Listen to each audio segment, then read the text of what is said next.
The Kid Carson Show is taped at Mindful Med Studio inside Conscious Lab, downtown Vancouver, Canada. This episode powered by PHMX. People are going to be able to come spend a week with us and go home, and it's going to be the most epic week of their life. Stem cells, breath work, even ayahuasca. Hello. Details on PHMX in the show notes. Kid Carson Show. Here I am. The former king of weed. Oh my God. There he is. People still call you that? They do. I can't escape it. The thing is that there's probably about 1,000 kings of weed.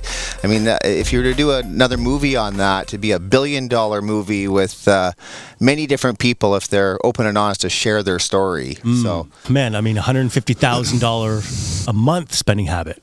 Is that right? I mean, I had a total disrespect for money. It was coming in droves, and it was one of those things where it was, life in the fast lane, and inflated ego, and just too much too soon, and the disease of more. Yeah. And you had it going from across the country, right? Like from BC to New York to... Well, it started off, it was going from BC down to Washington. Started off small with about 10 pounds, and that 10 pounds grew to 100 pretty quick. And then it just kept getting bigger and bigger and bigger. The demand down there was insane. And obviously we know about the BC bud boom, throughout the 90s, mid 90s to about 2010, BC was the province that was built by the marijuana trade, so to speak. It was a $3 billion industry that from like the 90s into about mid 2000s, and that amount doubled over the subsequent years. And it was just one of those things. A lot of people are telling those stories now. A lot of mortgages were paid, and a lot of buildings were made, and I never intended to hurt anybody. It was just kind of, the whirlwind of the hockey culture, so to speak, kind of segued and cultivated the king of weed. Yeah. $150,000 a month. Oh, God. And spending. Sometimes that was a good week. I remember one week I made $500,000, and that was just... I look back on it sometimes, and I'm just like, holy, did that even happen? I mean, right. I guess they had to make a movie of it. Where would you keep the cash? Well, I'm assuming it's cash business. Great question. Hiding it in places. It started off in shoe boxes, and then the shoe boxes got to be, my dad was digging holes in the backyard, and big safes. I had to pay people to sit on safes of cash. And that was my biggest problem. My biggest problem is where do I put the money? Hence, probably why I was spending so much and giving so much away. Wow, crazy. And by spending, I mean, you were probably living the lifestyle, right? Oh, my God. Well, I was definitely driven by outward possessions at that time, but no amount of money was ever making me happy. So it was a lot of sex, drugs, rock and roll. Yeah, crazy. And going to what you're doing now is you're a big advocate for men's mental health. Yeah, a bunch of things. Yeah, absolutely. Yeah. I mean, that, hockey culture wasn't exactly kind to me. Somehow vibrationally I asked for it. A lot of homes, a lot of coaches were not so nice with abuse. All that rookie hazing in those days was just, kind of, I was young. I just turned 16 years old, left home to pursue the dream. And, instantly, I was the youngest guy in the team, 16. Most guys were, 18, 19, and 20.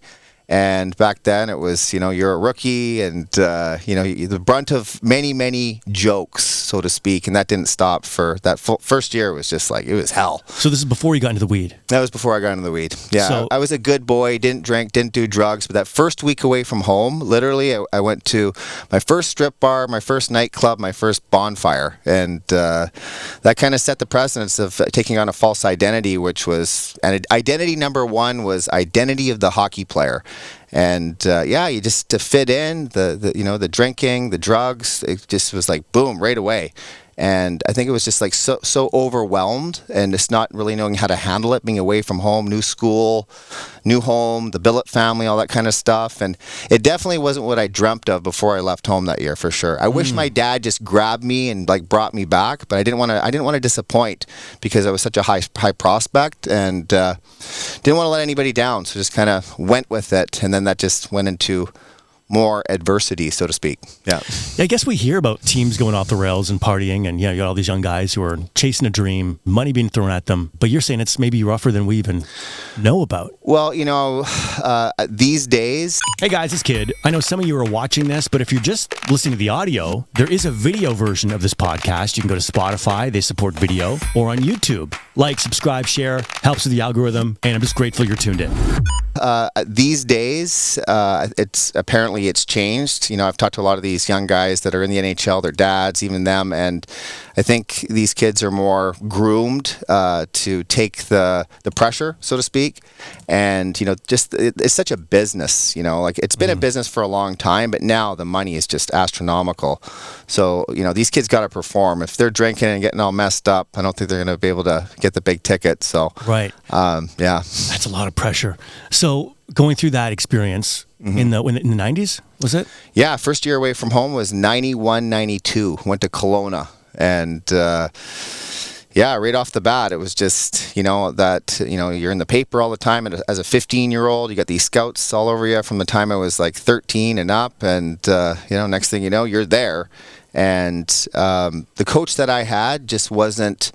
He didn't think the young guy should play, and my butt was getting slivers on the bench, and I became very anxious and depressed right off the bat because I wasn't getting the opportunity to showcase my talents, and to fit in, I drank lots, and I discovered that girls maybe liked me, maybe they liked more because I was a hockey player, right? And you just all of a sudden just get lost in that whirlwind, and yeah, that was the beginning of a pretty wild life. Wow. And so when did it transform from, because your hockey prospects ended, right, at some point? Well, my first year away from home, a few concussions and injuries.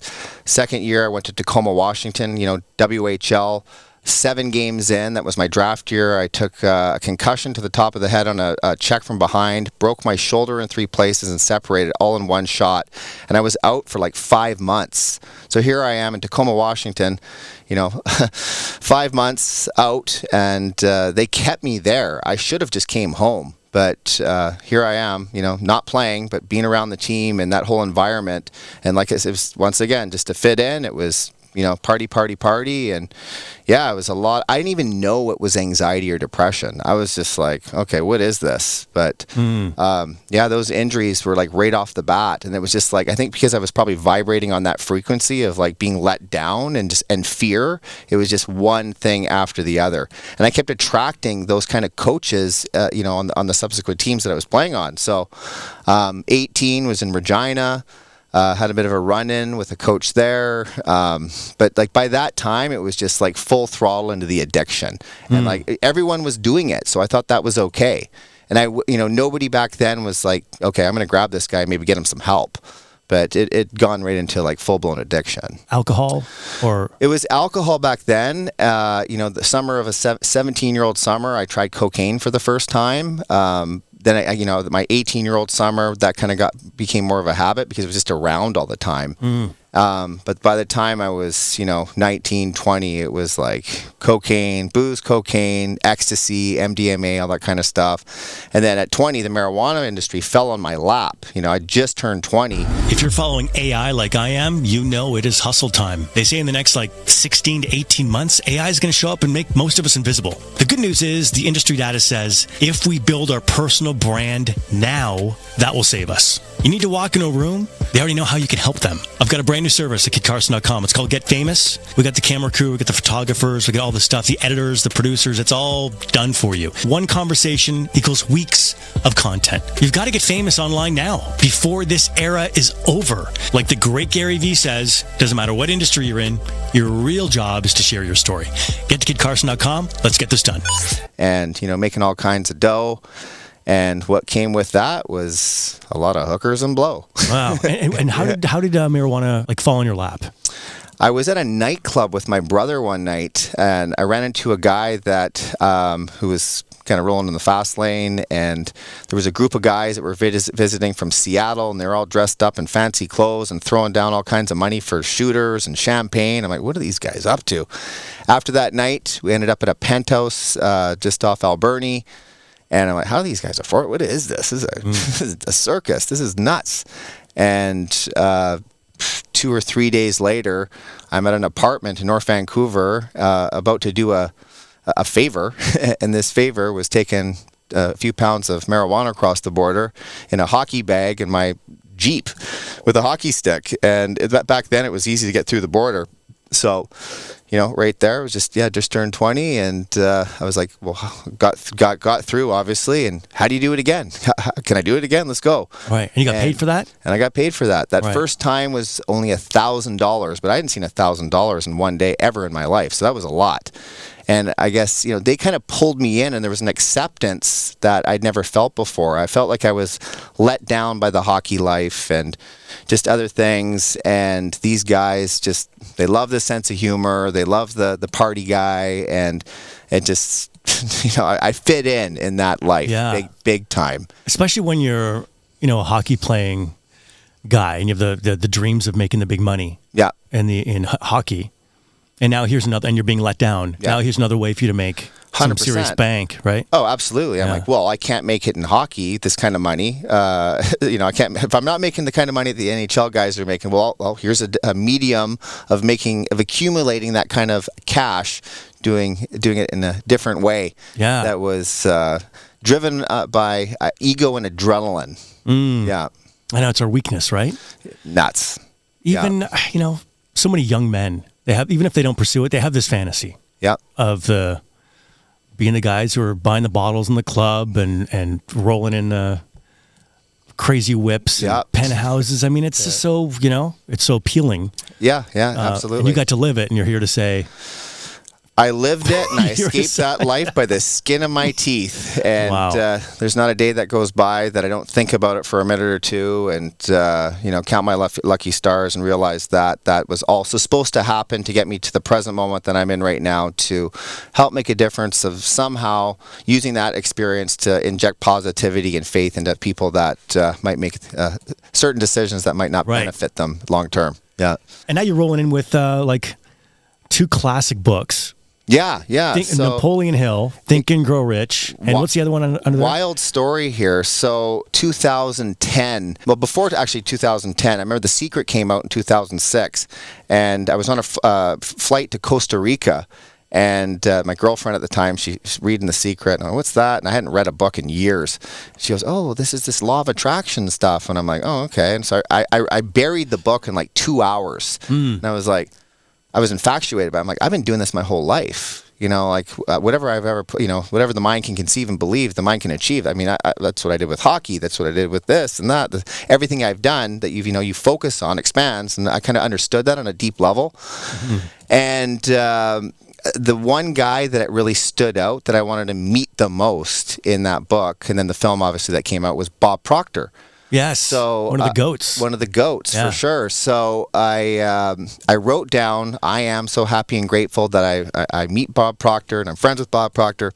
Anyways, a few years later, I'm studying now it's like The Power of Now, all these spiritual books, Eckhart Tolle, all these books are falling on my lap, and I'm just like burying them one after another. And are you still in the drug trade at this point? At that time, yes. Yeah, okay. Yeah, I got out of it in 2009. Okay. Yeah, 2009, there's a gang war that breaks out in Vancouver, and I was like, people were dying and extortions, and I went through that, guns to the head. I went to prison in 2000 for conspiracy to import 100 pounds, did 500 days without seeing the light of day. Got out fully equipped with new connections and built the business back up again.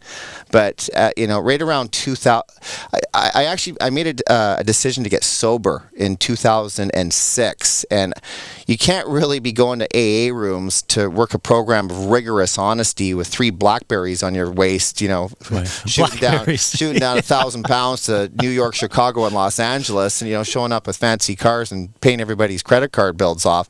Hey guys, it's Kid. A few years ago in 2022, I discovered a guy named Lee Whitley. Cancer is coming to a fucking end real fast. I go to dinner parties with doctors. Don't stop, you got it. You're fucking right, I got it. Tell the people I got it. Go to kidcarson.com, you'll discover Lee's oil.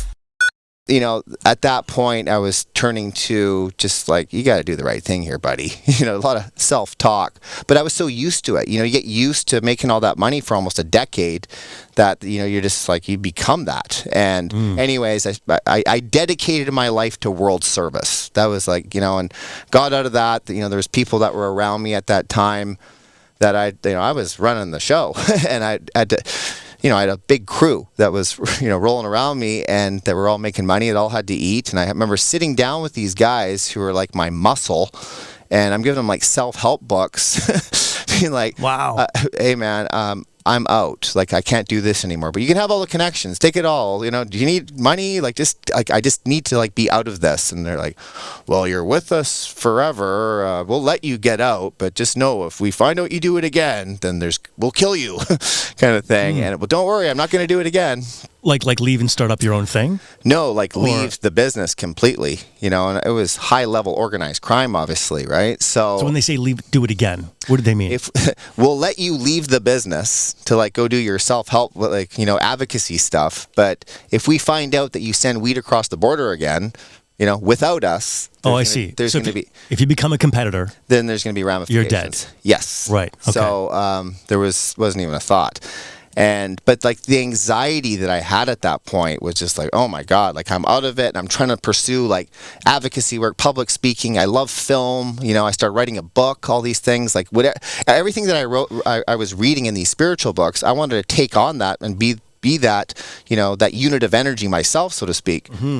And anyways, we get on to the Bob Proctor thing. So I find myself in Barcelona, Spain, in 2010, and I'm doing this funny video on infinite intelligence turning acorns into oak trees and allowing water to flow downhill in response to the law of gravity.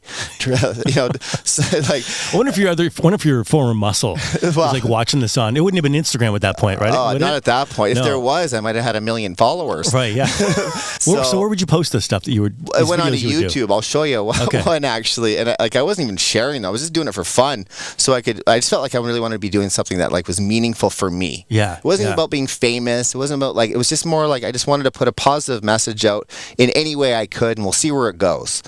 And Bob Proctor, you know, I wrote down I wanted to meet Bob Proctor. So I do this video. I'm like, you want to know who I want to meet right now? Bob Proctor. You know the teachings of Abraham? Ask and it's given. Abraham, I want to meet them too. So I'm talking about Tony Robbins and all this kind of stuff. And somebody saw that video and gave it to Bob Proctor, and he's like, I need to meet this guy. And at that point, I was reading Think and Grow Rich, because that was Bob Proctor's go-to book, Think and Grow Rich, Napoleon Hill. And so I'm like, you know, I keep, you know, putting it out there as rocket desires to the universe to meet Bob Proctor. And someone says, well, Bob Proctor wants to meet you. And I'm like, oh, okay, well, great. But I got like stuff to do right now. Was that really a reaction? Okay, great. Yeah. I would have been like, what? Well, that was just still like majorly in my ego, because I was like, and I got to the principle of auto-suggestion, which is the medium to influence the subconscious mind. And it's all about money. Well, for me, I had ample money in my life. I just wanted to get back down to the States where I was banned forever, where my daughter resides. So the auto-suggestion, I constructed it to the letter on being able to be back down to the States in 2 years' time. It was 2010 at the time. I was like, I am so happy and grateful that I'm allowed back in the United States of America to see my daughter again through giving service to the world, however it happens, da-da-da-da. And I read that card, went to town on it for like almost 2 years. And you got it in your hand, it looks like. This is a different one for now. Okay. So anyways, I find myself in Cambodia in 2012, and a girl, Serinda Swan. Do you know who Serinda Swan is? She's from Vancouver. She's an actress gal. Anyways, Serinda calls me up, and I was actually skipping rope in Laos. And she's like, oh my God, I see you're doing this project on like giving back and whatnot. Would you want to film the positive aspects of human trafficking eradication? I'm doing a bike ride across Cambodia with 20 people from around the world. We're going to raise awareness to help these kids. I'm like, well, kids are involved? Okay, yeah, I'll do it. So 3 weeks later, I'm in Cambodia. I'm going across Cambodia on a bicycle. And it was the most incredible experience of my life. And really just like seeing what that is, you know, human trafficking, you know, I mean, like, whoa, it's such a big thing, like now. Now it's really more people are talking about it now. More people are talking about it. It's very emotional, and I'm reading that card every day. Now, the night that ride was done, big party, and I'm like, well, I got to fly out to Chiang Mai that night, and so saying my goodbyes, whatever, was, you know, see you later. It was really emotional. Wake up the next day at 6 o'clock in the morning, and I checked, it was my phone dinged, and it was my dad. And so I call my dad, and I have this all in real time on film. My dad said, Ryan, check your inbox of your email. You've been granted access back to the United States of America as a humanitarian. I'm like, what? So it worked. The auto-suggestion worked. And, that was the impossible, that I was not, why would they have BC Bud, King of Weed Ryan back down to the States when he did time and all that kind of stuff? But, through, unwavering faith and service and the principle of auto-suggestion, which is the medium to influence the subconscious mind through repetition of affirmations. So you've got, this looks like the size of a cue card. Yeah. And so you had a different, like something similar to this that you would just carry around in your pocket. Yeah, and you would read it like how many times a day? Well, I was reading that card 100 times a day, and it says to blend the emotions of love, sex, and romance. So I was blending and coloring that vibration of thought and planting that seed into the fertile garden of the subconscious mind. And then when you impregnate an idea into the brain, it sends off an electronic charge through the nervous system that sets up a magnetic field, obviously that attracts through the vibration of the ether all those thoughts to become things, right? So the greatest forces are intangible, and the imagination is the workshop of the mind, right? Yes. So I kind of understood that on a deep level, that like that's what I've been doing my whole life, and that like law of attraction is always working 24/7 in every nanosecond, not like something that we have to access. It just is. But if we have it in front of our face, and like once we put it down to writing, it becomes tangible. Like the minute we write it down, it's a thing, right? So. Because this could be a long story, but I'll keep it really, really short for you. Yeah, I want to hear it. No, the one and only time I've tried DMT. Okay. I'm not sure if you've ever done DMT. Yes, I've done, Yeah. I've done DMT, ayahuasca, iboga. Okay, well, there you go. Well, my one time doing with DMT, I witnessed manifestation happening. Right. I saw sacred geometry shapes forming when I would think of something. So I would think of something, and I'd watch this almost like in AR in front of me, like a holographic image. Yeah, in front of me, and it was going building, and then I would think about something else, and those pieces would just like fade, and something else would start to build. Wow. And what I got from that was, as soon as thoughts are things, and as we have a thought, it starts to form. Yes. And then when you hold that thought for an extended period of time, it goes from the form that I saw, and it grows and grows and grows and grows. And the idea, just like what you're doing with these cue cards, is that the longer you let it grow, the longer you keep your energy focused on it, eventually the idea is to like have it bleed into 3D. 100%. But it exists in 5D already. Yeah. And when it gets big enough, it suddenly and you think nothing's happening because you can't see anything happening. But then suddenly, 2 years later, in your case, boom, it's pulled into the 3D, and it happens. Yeah. But it's been building. It's building with momentum. Right. Yeah. So like any dominating idea, plan, or purpose injected into the faculty of the subconscious mind with an emotion known as faith will reproduce itself in outward physical reality by its most natural means available. So you've memorized... Things. Well, some of that's kind of in there. I mean, those are my own words, but when you read, it sounds like it's right from the book. I mean, if I've read that book, it sounds very much like. I've read it 300 plus times, but what kind of segues into where I'm at right now is that so I got prescribed benzodiazepines shortly after getting my pardon. And there's a massive benzodiazepine epidemic in the world right now. 92 million benzodiazepine prescriptions alone in the U.S. 57% of people that try to come off them either end up in the psych ward or end up trying to take their life. I don't even know what it is. A benzo is a sedative for anxiety. Hey guys, it's Kid. So you've heard me talk about the Sound Money Wallet, and you're probably like, what is this thing? You don't have time to click around and look for things. You just hear me say it. But I'm not sure if I've told you this. I actually flew to Idaho to meet the founders of the Sound Money Wallet, and I left completely inspired. We're talking gold and silver, stored in military-grade safes, and you can liquidate it in seconds. Check this out, because especially in these days, this is important, not to have all your savings in government fiat cash. Find details, show notes, got the link there, kidcarson.com/gold. Okay. So when I got out of the game, I had a lot of unresolved trauma and a lot of concussions from hockey that I hadn't dealt with.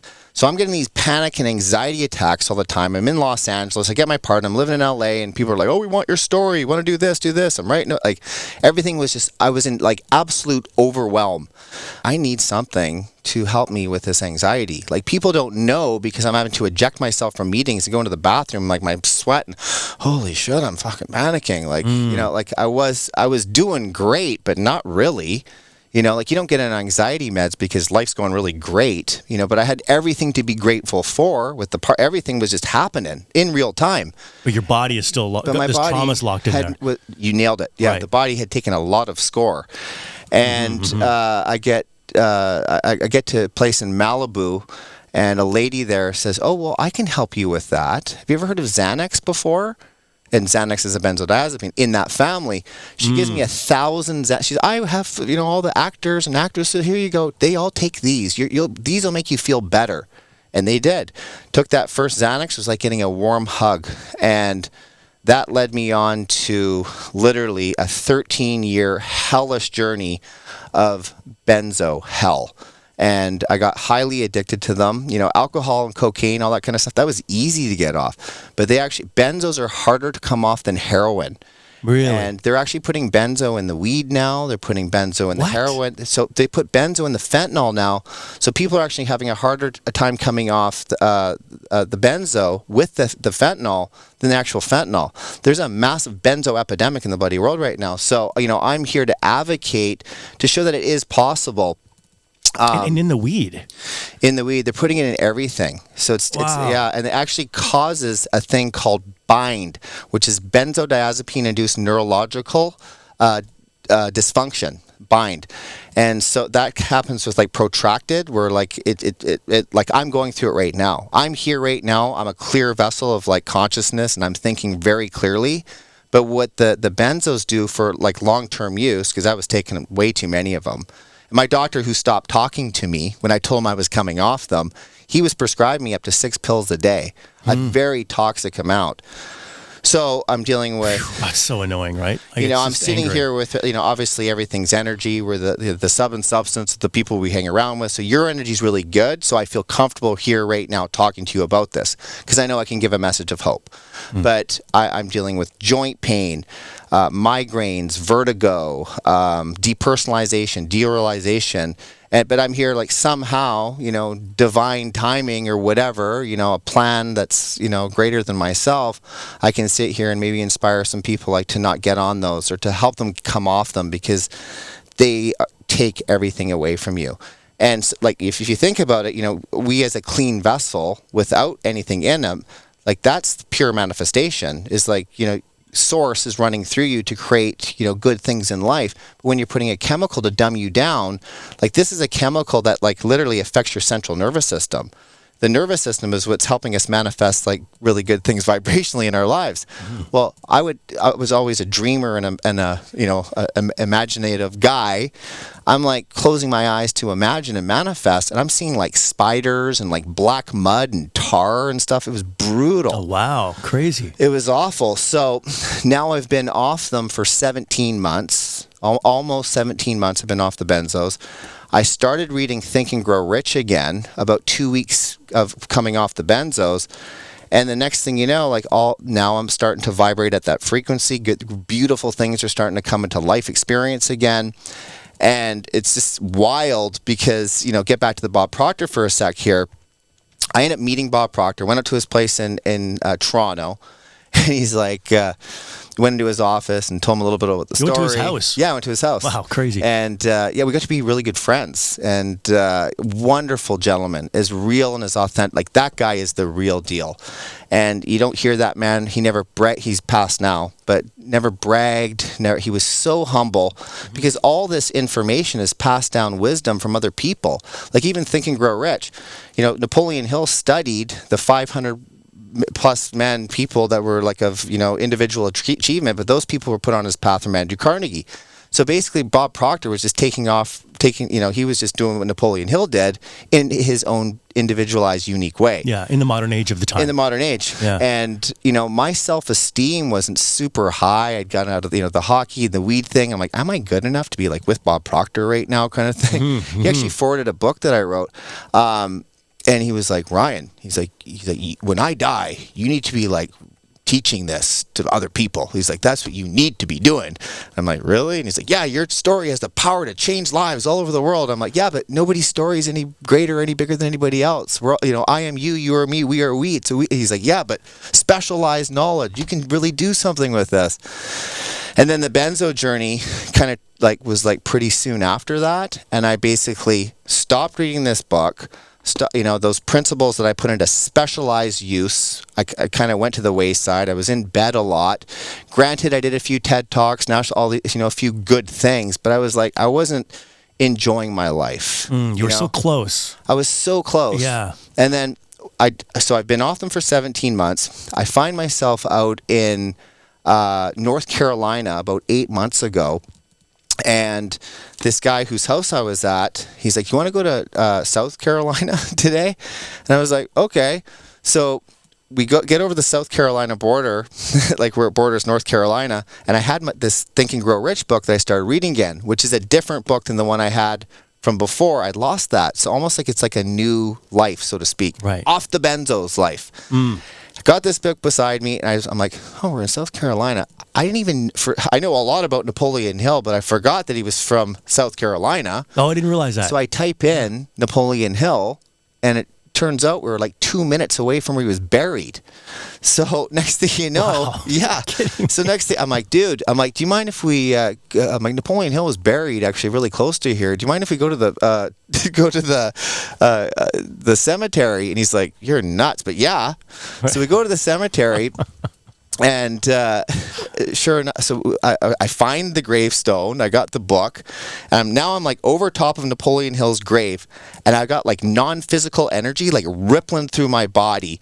I'm like, holy shit, this is nuts. I'm like, what do you want me to do here? What is this? And I did a little like clip of like, Bob Proctor put me onto this book all these years ago. Now I'm at Napoleon Hill's grave, and bridging cultures came to mind. Bridging cultures is connecting humanity through universal oneness kind of thing. And like, you need to like start this somehow where like, mental health and addiction is at an all-time high, and, how we can, intertwine, beautiful stories of redemption, of people that have overcome adversity, because every adversity carries with us even equal greater benefit.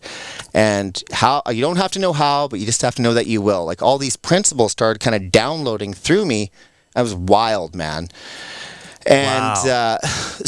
I kept reading the book. I got all these pictures that I was there. I sent the pictures to Bob Proctor's son, Brian, who's still alive, and like David Meltzer, who's, big with Napoleon Hill. And then at that moment right there, like next thing you know, all these people that kind of like have mastered this philosophy, so to speak, start coming into my vibrational set point, my field of awareness, so to speak. And super wild. The reason why I brought this book right here is I'm part of this, I got put into this mastermind group by this gentleman who's kind of big in the personal development field about 3.5 months ago. And literally about maybe a month and a half ago, I put it out to the universe. I said, I need to meet the head of the Napoleon Hill Foundation. Like that was like a burning desire. I'm like, all these like synchronicities, which are little big ones at the same time. I need to meet the head of the Napoleon Hill Foundation.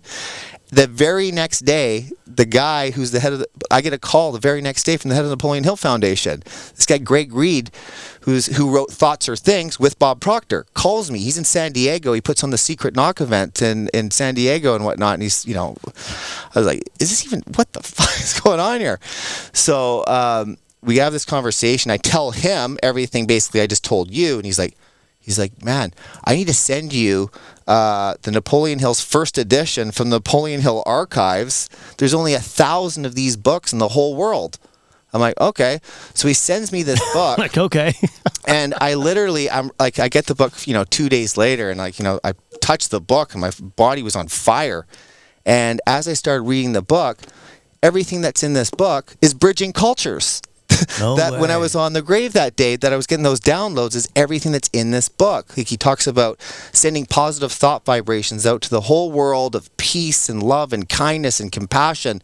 And like, it's like everything that's going on right now in the world is everything that we need to be doing literally from a place of love. And it just, everything's kind of making sense of like, I'll kind of reel myself back in for a sec. Just a little over 17 months ago, I had done a project on forgiveness in Dallas, Texas. And it brought up a lot of this trauma that led me to finding one of the top trauma doctors in Thailand. I fly to Thailand to go see this guy. And unfortunately, but everything happens for a reason, he wasn't able to see me that day because one of his top clients committed suicide. So I panicked, flew to Bangkok to Koh Samui, Koh Samui to Koh Phangan. I'm there for 2 days. This is the Coles notes. I got hit by a drunk driver. Shattered my ankle in half, was almost killed by this drunk driver. I got scars on my arms, the whole night. Wow, I can see them, yeah. Yeah, and you can see the the ankle right there. Oh, yeah, scar there, yeah. And crazy. 6 screws and a plate, almost killed. But it was right there and then that I made a deal with my maker, God, whatever, source, whatever you want to call it. I said, God, allow me to live through this, and I will be of utmost service to humanity. I will get off these pills, and I will show the whole world that you can come off these pills. Pharmacy, you got all this stuff with RFK going on right now with Big Pharma and all that kind of stuff, that these things are poison, and I will do it. And literally, from the time I made that definite decision, it's just been one thing after another of like how the unfolding, so to speak, in the present moment to be of service. What a ride, Pretty wild, man. What eh? a ride. I know. For me, like one of the reasons I'm passionate about mental health is because I've experienced it. Like, so if, but I'm getting through it too. I've never been in a psych ward. I've never, I've had suicidal ideation. When I had the suicidal ideation, that was because I was dumbed down with it was the pharmaceuticals that did that to me. Hey, it's Kid. First of all, I'm so grateful you're here listening to this episode. I'd love to be able to share announcements with you, events, things coming up. Please join my email list from kidcarson.com. So, like, am I going to say pharmaceuticals are like really wrong? I think they probably have their place. But at the end of the day, with all the natural stuff that's coming out these days, I don't know. I can't really say that it's a great thing for you. Right. So what are you doing these days? Well, these days, I started filming the first documentary of Bridging Cultures, which is exactly what I said to you. So I'm about 25% in, and the people that we need to make this thing happen are just coming into life experience one day at a time, and just kind of going with the flow with that. I'm helping out my good buddy Kirk he's bridging cultures as well through the cultures of the probiotic, the gut brain. So this is. I know you guys showed up with a box of it and your T-shirt on there. Yeah, it's nice.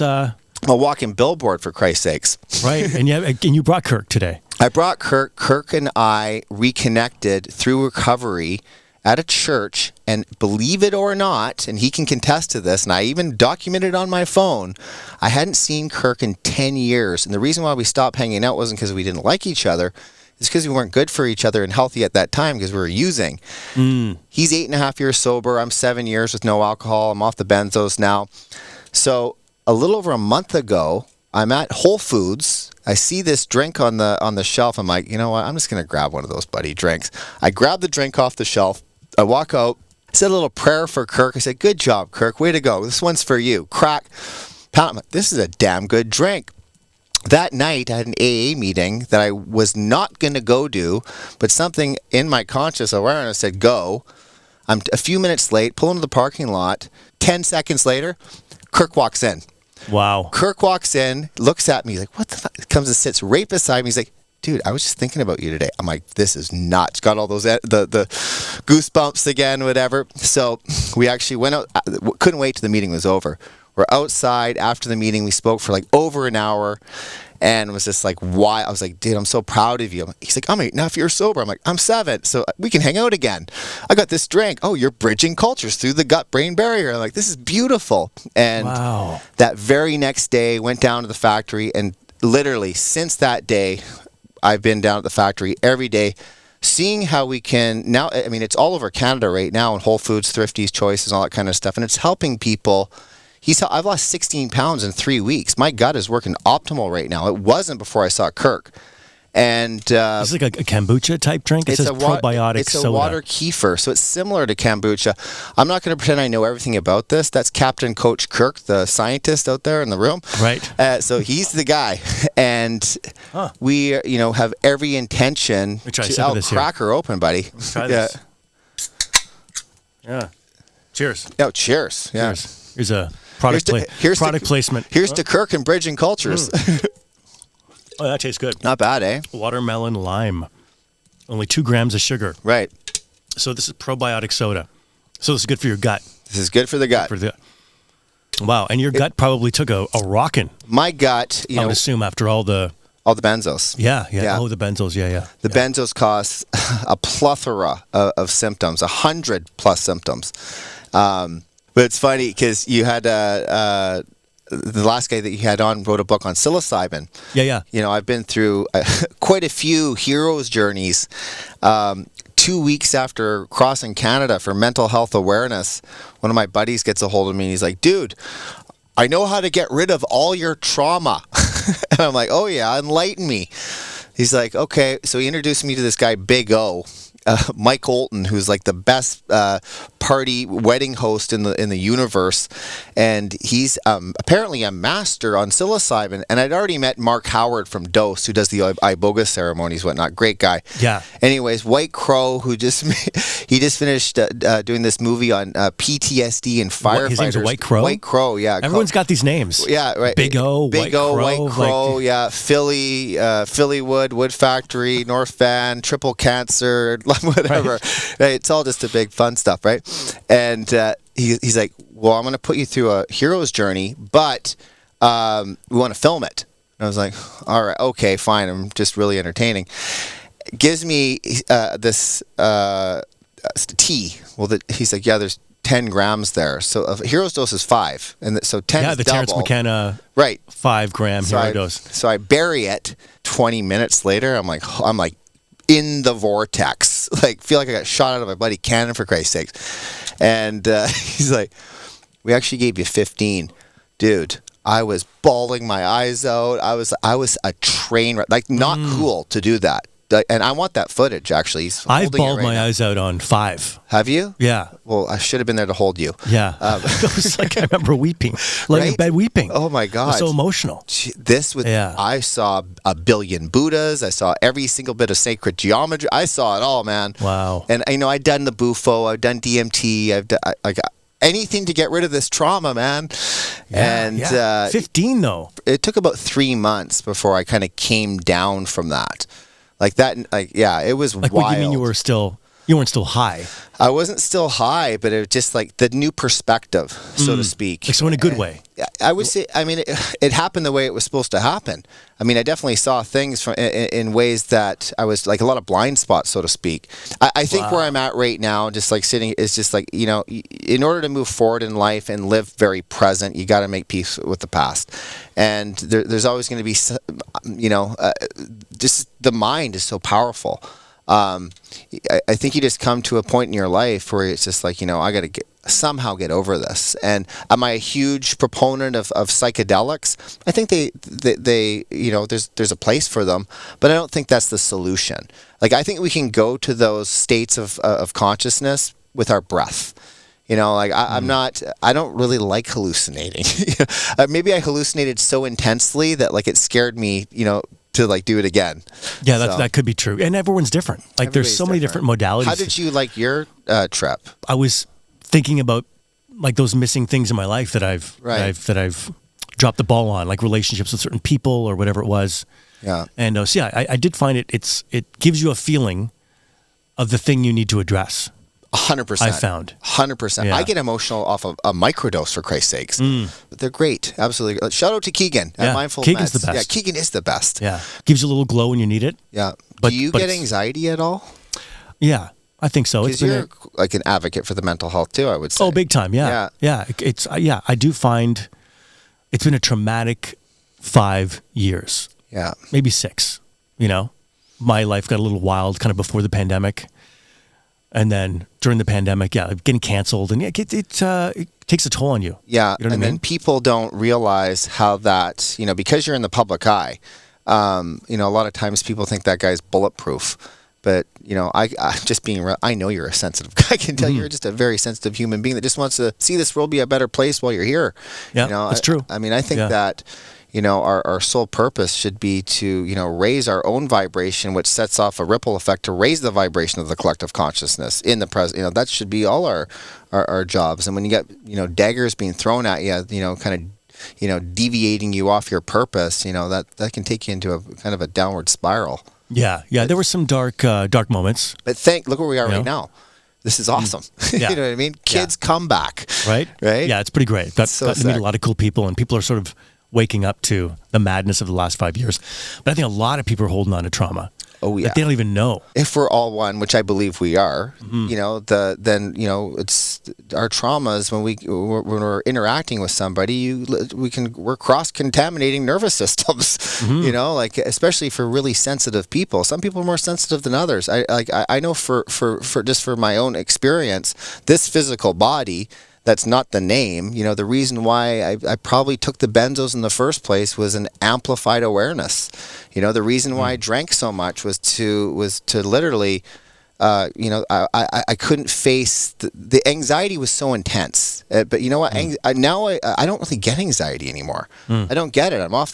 You would think maybe I would, but I think I more embrace that feeling of what I would know as anxiety as like something that's like maybe just turn it into excitement, there's a lot to be excited about just being alive, it's what a gift just to get out of bed in the morning. There's a lot of people that, I think it's about focusing on the positive, whatever we think is positive, because there's got to be something, right? If we create our own reality, you have that opportunity to like make a decision to make it better, So you think you were just feeling too much at the time? I think a lot had happened in a short amount of time, and I didn't know how to conceptualize a lot of that. And I never, it wasn't about being like famous. I wanted to be a great hockey player, and that was it. And like wherever that went, it wasn't about like, look at me ever. And then all of a sudden it was like, I get out of this whole marijuana business, and it became like people wanted to like do movies and stuff like that. And I was like, they wanted to, they're like, we'll make you famous kind of thing. It's going to blow up. You're going to be this and that. And I was like, to me, it was about making impact. It wasn't about like a fame game for me. But sometimes I guess in this world, you have to be well known to make a great impact. But I think that, doing it like with more of a collective experience, bringing like, like-minded people into your sphere, so to speak, that's what you can use that as like a platform to make those things happen, right? So yeah, it's hard for a lot of people to be seen. Yeah, because they get turned off by that whole the celebrity being known. Like I struggle with that too. I've always struggled with that in radio. I always struggled with being in the TV commercials. And hey guys, it's Kid. Please subscribe to the podcast. It helps push the show out to more people.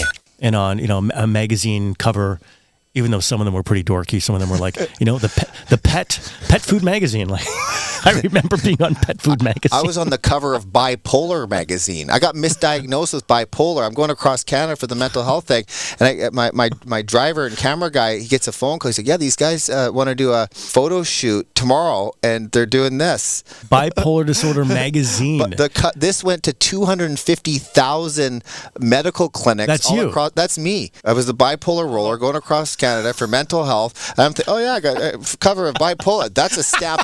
That's a fucking stamp of approval. Like right on. And I think my mom threw all those magazines out. Frame that one, put it on the wall. Oh, that's funny. I'm on the cover of Bipolar magazine. Yeah, hilarious. And I'm not even bipolar. That was all just unresolved trauma and concussions from hockay. And I mean, these doctors, Jesus Christ. Oh man, that beats me being on the cover of Pet Food magazine. Oh, that's good. But like, like being on Billboard, like I was on billboards and everything else. Okay. I never felt like totally comfortable with it because I thought, now everyone's going to think that I think my shit doesn't stink. Yeah. And that's not who I am inside. Of course. Yeah. But you had to have the billboards to attract the audience. 100%. So you can get your message out there. We got to get a new billboard for you made. Yeah. Oh, my billboard days are maybe over. But so I do get that. There's a little bit of a conflict for a lot of people between being seen and not wanting to be famous because it feels like authentic, But hey, there's a lot of people out there who are famous. Yeah. And as long as we don't put, I think, a label of I'm the best, I'm amazing, I'm You know, Totally. you don't expect people to think that you're perfect because we all know. We're all imperfectly perfect. Everyone who seems like they are, even the Tony Robbins, they all have their things. No one's got it together fully. Yeah. Are you kidding me? No, all these people I've interviewed and met, all of them behind these scenes are like, yeah, I don't have it together, man. 100%. But like, hey, if you can inspire other people to get it together, boom. Yeah, and Bingo. you're working on yourself and you're being real. You're not Yes. putting on a fake show. Yeah. You know, I think it's a thing you can grow into. For you know? me, authenticity is the most attractive. You know, and I get asked to do a lot of things, and I've said no to so many things because it's about how you want to leave this like your legacy, so to speak. Like I said, my life far transcends days of getting hundreds of pounds a week across the bloody border, for crying out loud. But I was using the mastermind principle: two or more people that come into harmony in the attainment of a definite purpose. Yes. But so if you can do it with that, you can do it with anything. Well, dude, I'm glad we had a chance to catch up here. Yeah, I'll have to do it again. Yeah. Is there anything else on your heart you want to share before we go? Well, I'm going to give a shout out to my daughter Sadie, down in the U.S. She is 11 months clean from fentanyl and meth. And she's been in and out of treatment centers for the last 7 years. She's doing so good. She's in a treatment center right now. She's got her nursing certificate. So maybe we'll get Sadie on the show one of these days too. But I'm really proud of my daughter, and the relationship between her and I these days, because I'm working on myself, has really blossomed into something that I've dreamt of for a long time. Yeah. How old is she? She's turned 26. She's born 2 days after her old man. Yeah. Yeah. Wow. Yeah. That's great. Yeah, I know you've been through it. Yeah. I'm glad to see a guy like you just kind of rising up and brother. I appreciate it. And, all right, brother. I really, I'm so glad you showed me you on the cover of Bipolar magazine because I haven't laughed that hard.